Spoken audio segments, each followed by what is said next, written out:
Quand je viens ici, j'ai l'impression d'être dans un lieu préservé, protégé. Parce que le château, il est à l'écart, en fait, il surplombe de la Loire. Il est vraiment à l'écart de la civilisation, je trouve.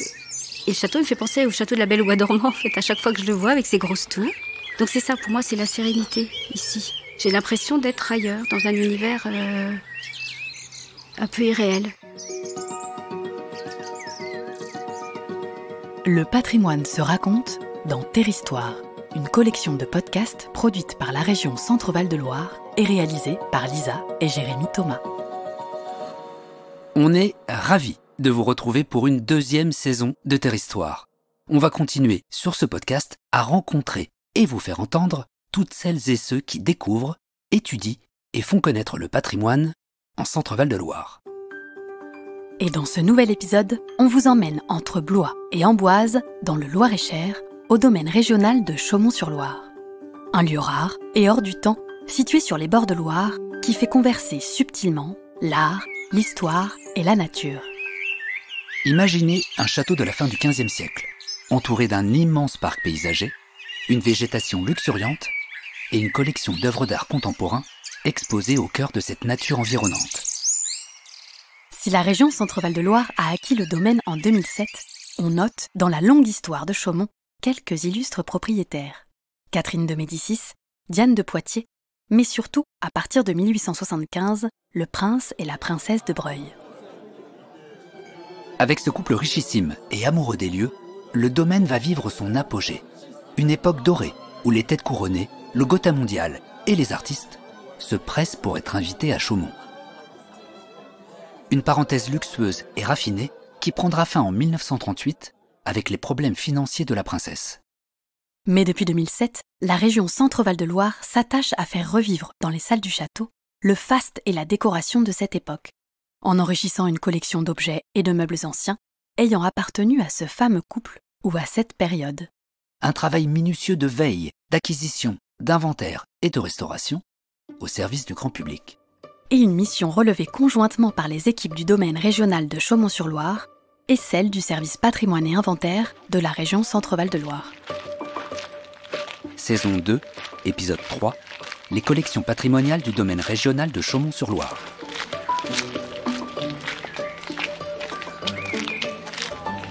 Ces collections d'objets anciens, ça fait partie de nos missions. Lorsque je suis arrivée, j'avais pour mission de travailler à l'enrichissement des collections. Chantal Colle-Dumont, directrice du domaine régional de Chaumont-sur-Loire.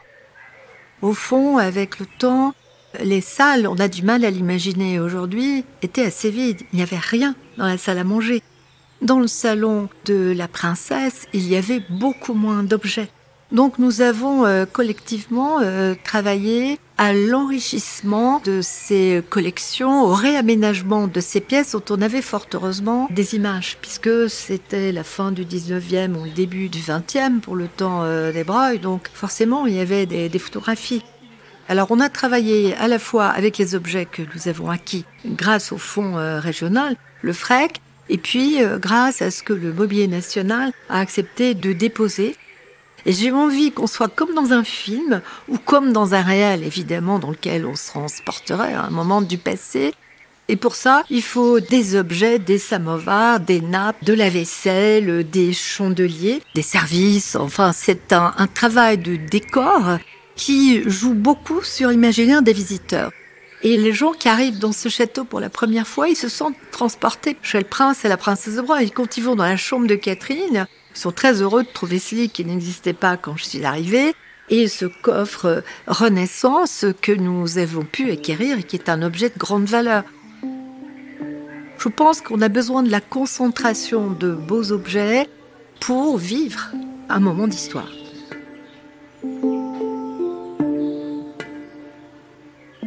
Moi, j'ai connu le rez-de-chaussée du château vide, c'est-à-dire que le grand salon était la billetterie du château et le comptoir de vente, c'est-à-dire la boutique du château. Et donc, la région Centre-Val de Loire souhaitait recréer une ambiance caractéristique d'une demeure aristocratique, princière surtout, à la fin du 19e siècle. John Touché, chargé des collections au domaine de Chaumont-sur-Loire. Parmi ses missions, inventorier la collection en lien avec le service patrimoine et inventaire et identifier les prochains objets à acquérir ou à restaurer. Comme les archives les mieux connues sont celles des derniers propriétaires, le prince et la princesse de Broglie, qui ont été propriétaires du château entre 1875 et 1938. Donc c'est la période la mieux connue de par les archives manuscrites et de par les archives iconographiques. C'est cette période qui est pour nous référentielle par rapport à l'histoire du château. Donc on a à peu près 4000 objets. Alors ça va des tapisseries du 15e au 17e siècle, en passant par des meubles également de la même période, la cristallerie, la porcelaine, l'orfèvrerie. Et puis on a une magnifique collection de harnais qui ont été réalisés à la fin du 19e siècle par les plus grandes maisons de bourrellerie qui sont Adler, Hermès, Clément. Donc on a 27 harnais dans la sellerie de Gala. Alors ces objets, ils ont été, donc pour la sellerie de Gala, ça a été créé à la demande du prince et de la princesse de Broglie qui étaient les derniers propriétaires privés du domaine de Chaumont-sur-Loire. Mais la plupart des objets, donc dans les appartements dits historiques, sont dus à l'acquisition du prince et de la princesse de Broglie. Et puis au rez-de-chaussée, les appartements privés comme le grand salon, la salle de billard, la bibliothèque, la salle à manger, eh bien ce sont des achats de la région. Il faut imaginer qu'avant 2007, le rez-de-chaussée du château était quasiment vide et la région a souhaité que ce rez-de-chaussée soit meublé de façon significative depuis qu'elle est propriétaire du domaine. La collection, elle recouvre toutes les catégories techniques et quasi tous les domaines des objets. Françoise Joanneau, chercheur au service patrimoine et inventaire de la région Centre-Val de Loire, elle travaille de concert avec John Touchet à l'inventaire de cette collection. Des objets domestiques, donc il y a des serviettes de table, des services à café, des services à thé, donc aux chiffres monogrammes de la famille de Broglie, donc qui sont vraiment d'ici, qui ont vraiment servi ici. Des meubles, des coffres, des dressoirs, des canapés, des fauteuils. Il y a une malle de voyage qui a été trouvée. Des tableaux, des sculptures, des tapisseries, des armes, un sol en majolique, le sol en majolique de la salle du conseil qui a été acheté en Sicile par le prince de Broglie, un aristocrate ruiné. Il y a des ensembles de harnais dans les écuries, des photographies, des plaques photographiques, des cartes postales, des objets religieux, des objets d'orfèvrerie, des dessins, des éléments de vitraux, des ustensiles de cuisine. On a tout ici. Il est temps maintenant de revenir à l'origine de cette collection. Tout a commencé un jour de mars 1875, lorsque celle qui n'était pas encore la princesse de Broglie découvre pour la première fois le domaine de Chaumont. Une histoire que John Touchet connaît parfaitement. L'apogée véritablement du domaine, eh bien, c'est en 1875 avec Marie-Charlotte Constance C, petite fille du sucrier C, donc aujourd'hui les sucres mondiaux Béguin C. Donc il faut imaginer que sa fortune était comparable à la branche française des Rothschild, donc à sa naissance, je précise. Et donc un jour, sur les bords de Loire, elle voit le château de Chaumont et elle demande à sa sœur, qui était la marquise de Brissac, « Je veux ça, je veux ça ». Sa sœur va lui répliquer « Tu es assez riche pour cela, il ne tient qu'à toi de l'acheter ». Donc il faut imaginer que Mademoiselle C, le 17 mars 1875, avec son agent de tutelle, va devenir propriétaire du domaine de Chaumont, âgée de 17 ans. Et le 8 juin de la même année, elle se marie avec le prince Henri-Amédée de Broglie. Alors les Broglie vont faire du château de Chaumont leur résidence quasi habituelle, entourée d'amis et d'intimes. C'est-à-dire que Chaumont va devenir à cette période le château le plus brillant de la Belle Époque, et vont se rendre dans cette demeure palatiale à la fois les rois d'Espagne, le roi Édouard VII d'Angleterre, les Maharajas de Kapurthala. Alors celui-ci est très important pour Chaumont parce que c'est ce Maharaja qui va offrir à la princesse de Broglie plusieurs cadeaux, dont une éléphante nommée Miss Punji qui va vivre à Chaumont pendant plusieurs années. Et puis de grands artistes vont soit faire des représentations ou soit être invités par la princesse de Broglie. Donc je pense à Marguerite de Val, à Jeanne Granier, à Francis Planté, à Sarah Bernard, et à l'un des plus grands pianistes et compositeurs au monde qui était Francis Poulenc. Et si le domaine devient rapidement, avec les Broglie, cet épicentre culturel et mondain, on le doit en grande partie au tempérament flamboyant de la princesse. La princesse de Broglie a été l'une des femmes les premières à danser le tango. Elle fumait le cigare. Il faut imaginer qu'à la fin du 19e, début 20e siècle, les femmes ne fumaient pas le cigare. Et c'était avec Élisabeth de Gramont, l'une des premières féministes en France. Donc elle était en avance sur tout. Alors c'était également une femme d'une fantaisie sans limite, horreur de l'exactitude, c'est-à-dire qu'elle ne se levait que très rarement avant 14 heures. Donc il faut imaginer que tout au long de l'après-midi, elle demandait des petits goûters où lui étaient servis des langues de lièvre, des petits pains au foie gras, des pains rôtis. Tout cela était servi avec des vins d'Espagne, du porto, du whisky. Le dîner avait lieu à 20 heures.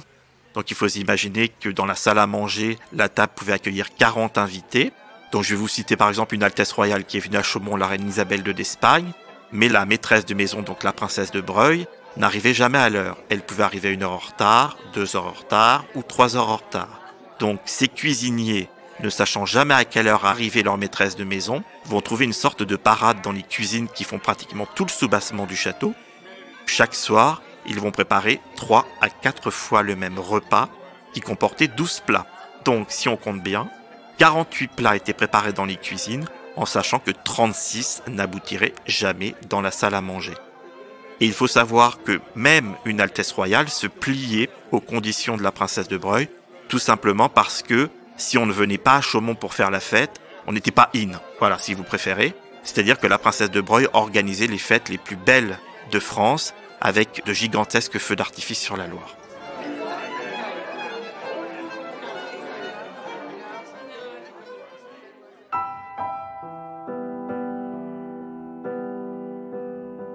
Alors malgré une fortune colossale, considérable, malheureusement la princesse de Breuil va avoir plusieurs problèmes financiers qui vont faire qu'elle va devoir se séparer du château en 1938, c'est-à-dire que l'État va l'exproprier.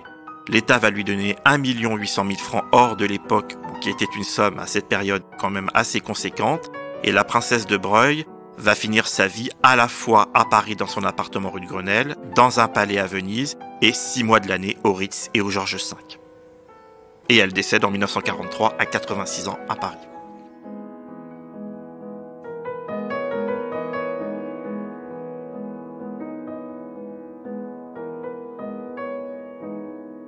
L'État restera propriétaire du domaine jusqu'en 2007, année où la région Centre-Val de Loire s'en portera acquéreur.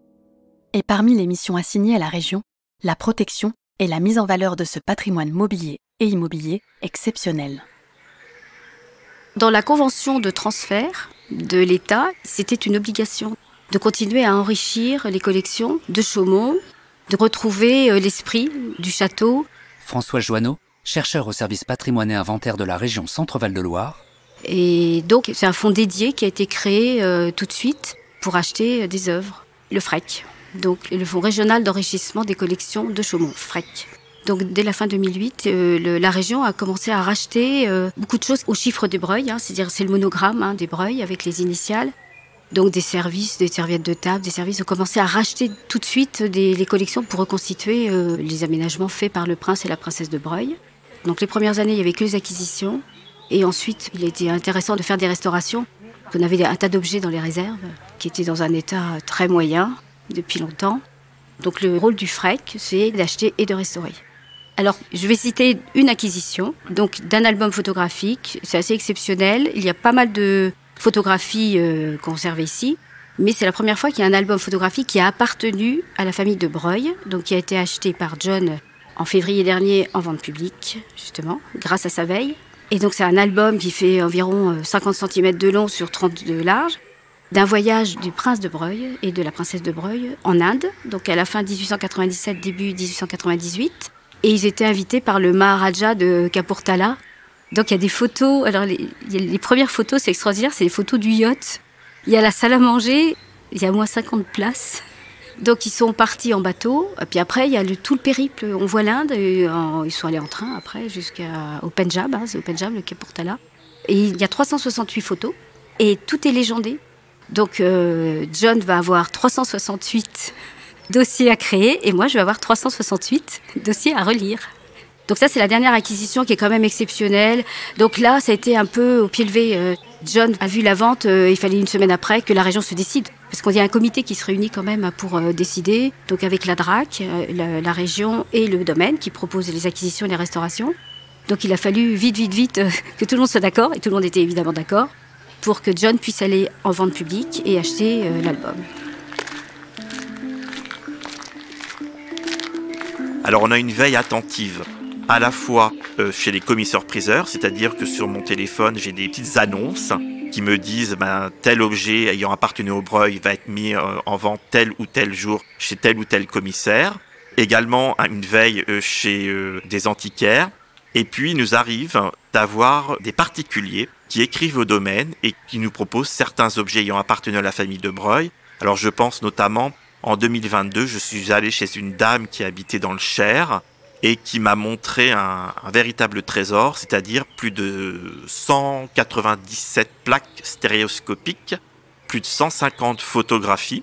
Elle n'avait aucune idée de la valeur que cela pouvait avoir, donc des photographies ou des plaques qui représentaient à la fois l'histoire du domaine, la princesse de Breuil, les domestiques, certaines pièces du château meublées dont on n'avait aucune idée. Et donc, le FREC a permis d'acquérir tout cet ensemble iconographique. Et puis, on a également des dons. Alors, c'est plus rare. Le dernier don a été fait il y a tout juste 2 semaines. Alors, c'est une dame qui a contacté la direction Madame Collot-Dumont, la directrice du domaine. Et cette dame a donné au château plusieurs éléments textiles provenant de la chapelle avec le monogramme de la famille de Breuil, qui est le B pour Breuil et le S, la famille, C. Et puis un coffret en cuir à bijoux ou à lettres, on n'en est pas encore sûr, aux armes de la famille de Breuil.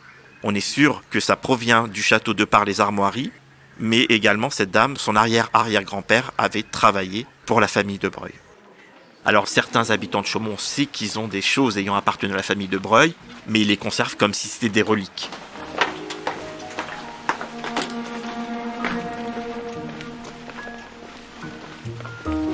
Alors, ce sont des médaillons en terre cuite qui font 10 à 15 cm de diamètre, en général, en terre rouge, essentiellement. Cette année, grâce au FREC, va débuter la restauration d'une collection exceptionnelle de médaillons de Jean-Baptiste Nini, un sculpteur italien du XVIIIe siècle. Si ces médaillons sont aujourd'hui exposés à Chaumont, on le doit notamment à Jacques Donatien Leray, propriétaire du domaine, à partir de 1750. Quand il a acheté le château, quand Leray a acheté le château, il a fait construire une usine qui se trouvait à la place des écuries actuelles, une usine de poterie et de verrerie, et il a demandé à Jean-Baptiste Nini de devenir le directeur de cette usine. Et Nini est mort en 1786 et il est resté toute sa vie. Le reste de sa vie, il était ici, en fait, il était à Chaumont. Et c'est un siècle plus tard, quand le prince de Breuil a fait construire les écuries, qu'il a démoli l'usine, qu'on a retrouvé des fragments de médaillons. Et donc le prince de Breuil s'est dit, tiens, je vais constituer une collection. Et donc c'est ce qu'il a fait. C'est la collection actuelle qu'il a récupérée à droite et à gauche en les achetant ou par des dons. Et ça, donc c'est la dernière restauration qui aura lieu cette année.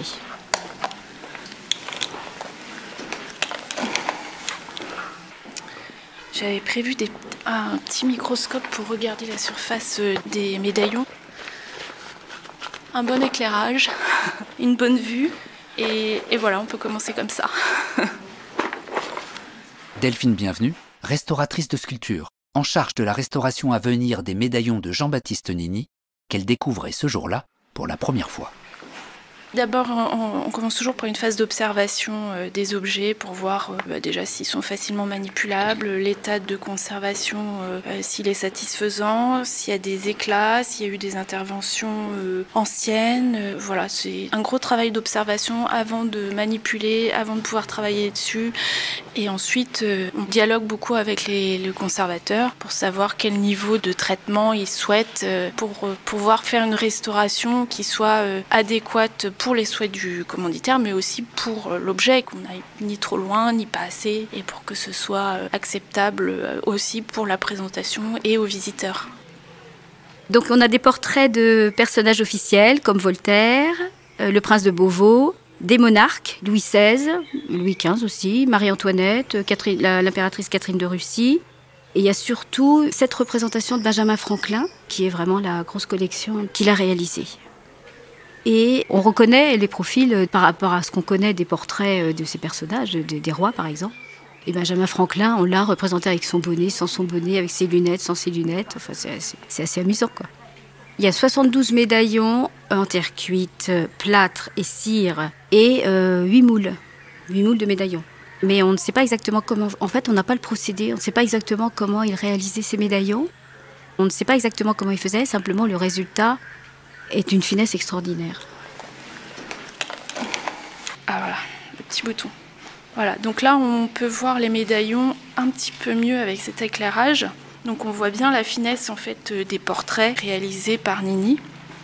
Même si l'objet est très petit, en fait on voit bien le détail du travail de l'artiste qui est très minutieux, très méticuleux. Et Nini, je crois qu'il était réputé justement pour cette justesse des portraits. Et on le voit bien ici avec cette finesse de réalisation. Là, par exemple, sur ce médaillon, les premières étapes qui vont permettre d'améliorer son aspect, ça va être de réaliser effectivement un dépoussiérage. Une restauration commence toujours par un bon dépoussiérage. Ensuite, avec un petit bâton, je vais tester, et sous loupe binoculaire aussi, la résistance du matériau pour voir si mon action, même avec un petit coton, ne va pas avoir un côté trop abrasif de la surface. Donc dans ces cas-là, je vais pouvoir faire dans les petits creux ou au revers ces petits essais. Et ensuite, là, par exemple, on voit certaines taches au niveau de la bouche. L'idée, ce sera de voir si je peux les estomper ou au mieux les retirer. En fait, ces médaillons sont petits et les détails sont très fins, donc ça va être un travail qui va être assez minutieux. Les médaillons de Jean-Baptiste Nini sont aujourd'hui exposés dans la chambre dite de Catherine de Médicis. Mais vous pouvez déjà les découvrir à distance sur le site internet du service Patrimoine et Inventaire, en vous rendant dans le portail Perceval. C'est là que le service met à disposition du grand public une incroyable base de données photographiques et scientifiques sur les études qu'elle a menées. On ne travaille pas juste pour nous, on est un service public. Donc la finalité, c'est de faire connaître cette collection. C'est pas juste de saisir sur un logiciel, c'est de les faire connaître et de rendre visibles ces collections à tout le monde. C'est pour ça que le travail a été entrepris. Les collections n'étaient pas connues ici. Donc c'est pour ça qu'on a fait ce travail-là. À chaque fois que l'on travaille, c'est de toute façon pour essayer de rendre accessible le travail que l'on fait à tous. Ça fait partie d'ailleurs des obligations de l'inventaire. Et on a ça toujours là, normalement. En tant qu'agent public, on l'a toujours dans la tête. On travaille pas pour nous. On travaille pour tout le monde. Et là, nous, on essaie c'est un peu des paillettes, nous, en plus, qu'on essaie de mettre dans les yeux des gens. Au niveau culturel, c'est de faire connaître des belles choses.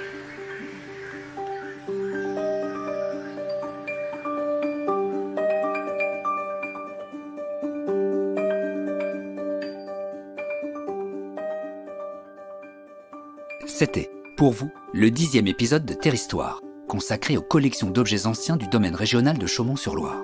Avec, par ordre d'apparition au micro, Chantal Collot-Dumont, John Touché, François Joanneau et Delphine Bienvenue.